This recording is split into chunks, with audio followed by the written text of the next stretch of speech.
Sophie Piton, bonjour. Bonjour Thibault. Vous êtes économiste au CEPI, vous travaillez notamment sur les questions européennes et on va évoquer ensemble les divergences dans la zone euro. On va partir de ce constat. Aujourd'hui, des pays connaissent des excédents importants, d'autres connaissent des déficits importants. Alors première question, est-ce que c'est problématique ? Eh bien, depuis l'adoption de la monnaie unique en 1999, les déséquilibres entre pays membres de la zone se sont largement accentués. Donc, les déficits, certains pays ont accumulé de larges déficits, ces pays dits périphériques, l'Irlande, le Portugal, l'Italie ou l'Espagne, tandis que d'autres pays ont accumulé de larges excédents, l'Allemagne, les Pays-Bas, la Finlande. Ces déséquilibres, dans un premier temps, étaient perçus comme le reflet d'un processus de convergence des pays les plus pauvres vers les pays les plus riches de la zone. Les capitaux devaient affluer des pays les plus riches vers les pays les plus pauvres, attirés par les anticipations de croissance soutenue et des opportunités d'investissement. Ces capitaux devaient financer des activités productives et permettre aux pays qui recevaient donc ces capitaux, des pays qui s'endettaient donc vis-à-vis du reste de la zone, de générer des activités productives permettant au remboursement de ces emprunts.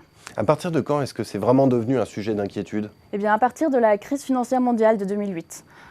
Ces déséquilibres n'ont plus été perçus comme un reflet de convergence et les pays dits de la périphérie ont fait face à la menace d'une crise de balance des paiements. Ces déficits courants dans les pays qu'on dit périphériques, qu'est-ce qu'ils reflétaient ? Mais finalement, ces déficits courants ne reflétaient pas tant un manque de performance des secteurs exportateurs.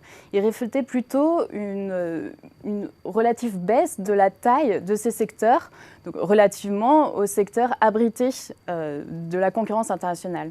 Qu'est-ce que c'est que ces secteurs abrités ? Ces secteurs abrités sont des secteurs qui traditionnellement n'exportent pas, comme la construction ou l'immobilier, qui ont donc attiré les capitaux étrangers et ont fortement vu leur taille s'accroître, et cela au détriment des secteurs industriels traditionnellement exportateurs. De ce fait, l'afflux des capitaux dans les pays périphériques n'ont pas permis de générer l'activité productive nécessaire au remboursement des emprunts. Du coup, à partir de 2010, la Troïka, donc la BCE, la Commission européenne et le FMI ont mis plusieurs pays périphériques sous programme d'ajustement, donc programme d'austérité, avec les conséquences sociales très lourdes que l'on connaît bien aujourd'hui, comme la hausse du taux de chômage et les coupes dans les salaires. Et aujourd'hui, où est-ce qu'on en est en termes de trajectoire ? Est-ce qu'on peut dire que la zone euro s'est remise sur le chemin de l'équilibre ? Eh bien, tous les pays périphériques aujourd'hui ont ajusté leur balance courante, voire même certains ont un léger excédent de balance courante.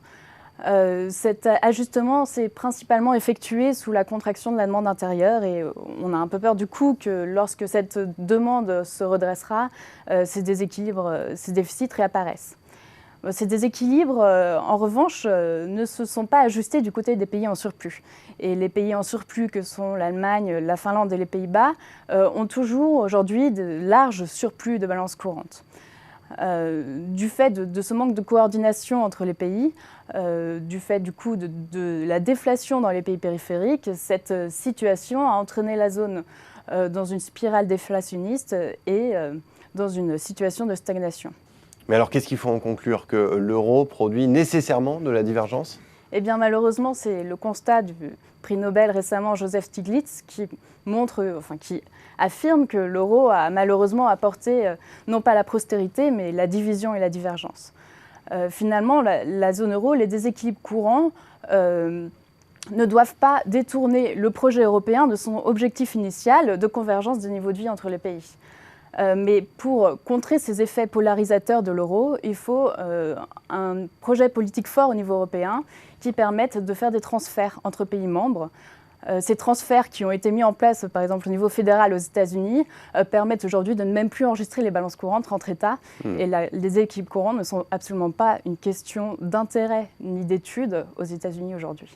Eh bien, merci beaucoup Sophie Piton pour cet Thibault. éclairage.